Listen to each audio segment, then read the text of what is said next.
Izin Pak, izin.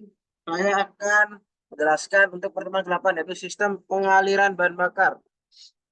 Tujuan dari sistem pengaliran bahan bakar adalah untuk mengalirkan bahan bakar dengan halus dan lembut pada volume yang sesuai. Seperti itu, pengaliran bahan bakar juga harus memperhatikan faktor keselamatan dan emisi. Sistem dengan saluran pengembali, yaitu aliran bahan bakar mengalir dari tangki bensin, pompa filter, pipa tekanan tinggi, rel bahan bakar, sampai regulator, dan kembali ke tangki. Aliran bahan bakar mengalir dari tangki bensin, pompa filter, pipa tekanan tinggi, rel bahan bakar, regulator, tangki. Ada sebagai berikut. Nah, ini dia bagian-bagiannya. Ada tangki bahan bakar, pompa bakar, filter, tekanan, regulator tekanan bahan bakar, injektor, rel bahan bakar, dan saluran kembali. Kesimpulannya, regulator tekanan bensin diletakkan pada rel bahan bakar. Akibatnya, bahan bakar yang kembali menjadi panas, terjadi kenaikan temperatur pada tanki. Sistem tanpa saluran kembali. Tipe returnes sistem adalah tipe dengan sebuah komponen dari pompa sampai regulator berada di dalam tangki. Bahan bakar ke rel injektor tidak kembali. Tidak kembali ya. Aliran bahan bakar mengalir. Nah, tadi tangki bensin, pompa filter, pipa tekan tinggi, regulator, dan kembali lagi ke tangki. Yang ini tanpa saluran kembali. Intake unit tipe returnes. Bagian-bagiannya ada filter bahan bakar, pompa bahan bakar, peredam getaran, regulator, sensor level bahan bakar, dan penyearah aliran bahan bakar. Kesimpulannya, aliran bahan bakar terjadi hanya di dalam tangki. Temperatur bahan bakar pada tangki tidak ikut panas. Tangki bensin, konstruksi tangki sedikit agak berbeda dengan mesin karburator karena pompa bensin listrik. Sistem injeksi tidak mempunyai daya hisap, maka konstruksi tangki harus sesuai. Ya. Setelah kembali ke mesin. Terus nah juga mobil tangki dengan pompa bensin berada dalam tangki. Apa fungsi tangki kecil? Tangki kecil berfungsi untuk menghindari terjadinya kehilangan bahan bakar saat belok. Bahan bakar mengalami gaya ke samping. Model tangki dengan dua ruangan memerlukan pompa tambahan untuk menyalurkan dari tangki B ke tangki A. Keuntungannya posisi tangki menyesuaikan kondisi kendaraan dan tidak memerlukan tangki kecil. Nah, tidak prinsip kerja Jepang. Bila terjadi aliran kembali dari pompa, dalam saluran akan terjadi penurunan tekanan dan membuat aliran bahan bakar dari tangki B ke tangki A.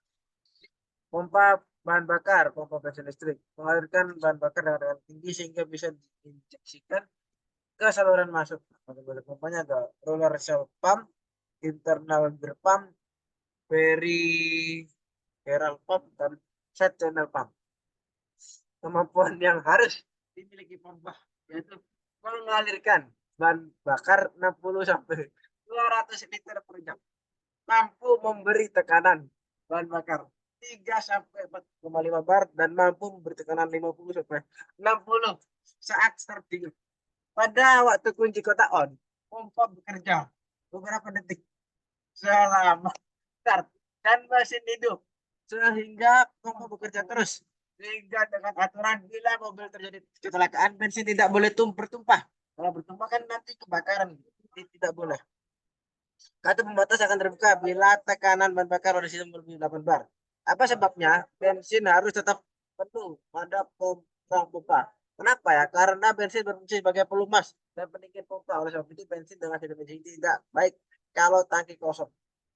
Juga saringan, saringan ada fungsinya untuk mereduksi kotoran yang terbawa ke bahan bakar. Tidak boleh kotor. Regulasi bahan bakar. Jumlah injeksi bahan bakar dikontrol sesuai lamanya sinyal yang diberikan ke injektor TI atau timing injection sehingga tekanan konstan pada injektor harus dipertahankan. Tekanan bahan bakar dari delivery pipe ditutupkan pada regulator bahan bakar.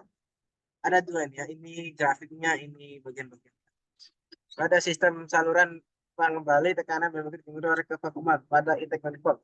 Vakum intake ini dihubungkan pada bagian sisi permukaan.